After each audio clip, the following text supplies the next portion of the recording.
अनय साहित्य क्लासेस की आज की कक्षा में मैं अर्चना शुक्ला एक नए सीरीज के साथ उपस्थित हुई हूँ। आज मैं आप लोगों को चयन बोर्ड द्वारा पूछा गया प्रश्न जो कि संज्ञा से संबंधित है, आज मैं आप लोगों को इसको सॉल्व करवाऊंगी, आप लोगों को बताऊंगी कि चयन बोर्ड कैसे कैसे प्रश्न पूछ करके हमें गुमराह करता है। देखिए, पहला प्रश्न पूछा है चयन बोर्ड ने कि आपका घर जिस शहर में है, शहर का नाम संज्ञा का कौन सा भेद सूचित करता है। मतलब आप जिस शहर में रहते हैं उसका नाम किस संज्ञा के अंतर्गत आता है। तो ऑप्शन है जातिवाचक, भाववाचक, व्यक्तिवाचक,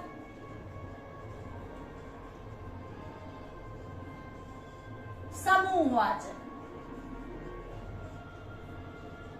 आप जानते हैं कि शहर का नाम, गांव का नाम, स्थान का नाम, व्यक्ति का नाम, किसी एक इंडिविजुअल व्यक्ति विशेष का जहां नाम लिया जाता है वहां पर क्या होता है, व्यक्तिवाचक संज्ञा। तो आप भले किसी शहर में रहते हैं लेकिन उसका कोई नाम तो है। अगर नाम ना पूछ करके सिर्फ शहर किया जाता, शहर कहा जाता, तो शहर जाति का सूचक होता है। तो यहाँ पर उसका नाम चूंकि पूछ रहा है शहर का जहां आप रहते हैं, तो वो कहलाएगा व्यक्तिवाचक संज्ञा।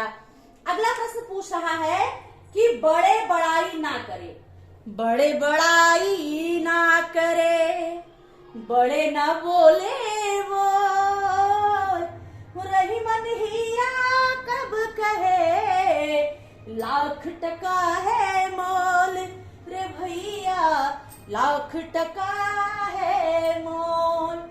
इसमें जो है पूछ रहा है कि बड़े शब्द का प्रयोग किसमें हुआ है। मतलब बड़ा जो शब्द प्रयोग हुआ है यहाँ पर रहीम दास ने किया है, वो किसमें किया है। मतलब वो संज्ञा है कि सर्वनाम है, विशेषण है, क्रिया है। तो आप जान रहे हैं ये जो है संज्ञा के रूप में प्रयोग किया गया है, जहां पर जो संज्ञा और सर्वनाम की विशेषता बताई जाए वहां संज्ञा सर्वनाम होता है। तो विशेषता बता रहा है यहाँ पर बड़े बड़ाई ना करे, तो यहाँ पर बड़ा शब्द जो है वो संज्ञा के रूप में प्रयुक्त हुआ है। यहाँ बड़े शब्द का रूप क्या है, संज्ञा है।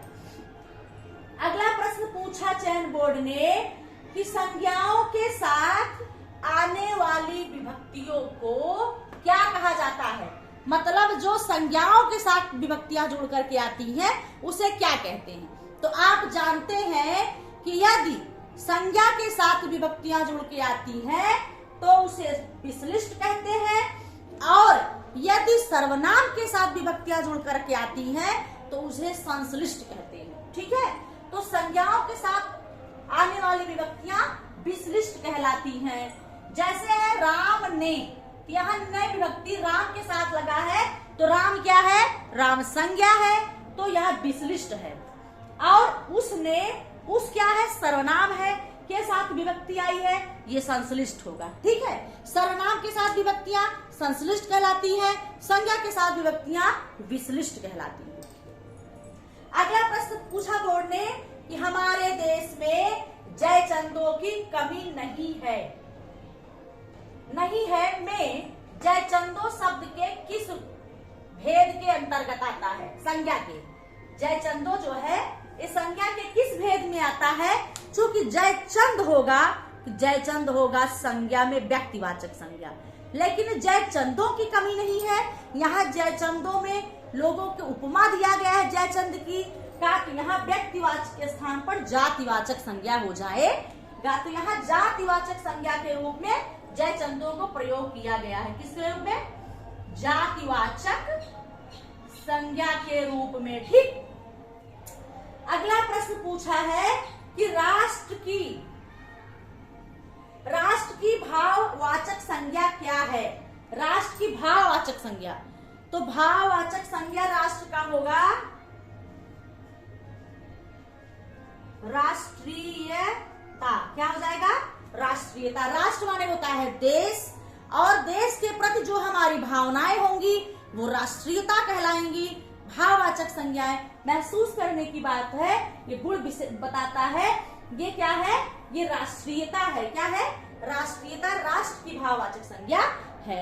आज की सीरीज में चैट बोर्ड द्वारा पूछा गया प्रश्न, मैंने आपको 5 प्रश्नों को बताया इस सीरीज में। अगली कक्षा में, अगली सीरीज में अन्य प्रश्नों के साथ मैं फिर से आपके सामने उपस्थित होंगी। आप लोगों से निवेदन है, आग्रह है, अनुरोध है कि हमारे चैनल को सब्सक्राइब करें, लाइक करें, शेयर करें, लोगों को जोड़ें, खुद जुड़े रहें और अपने परीक्षा से संबंधित विशेष जानकारियों को प्राप्त करें।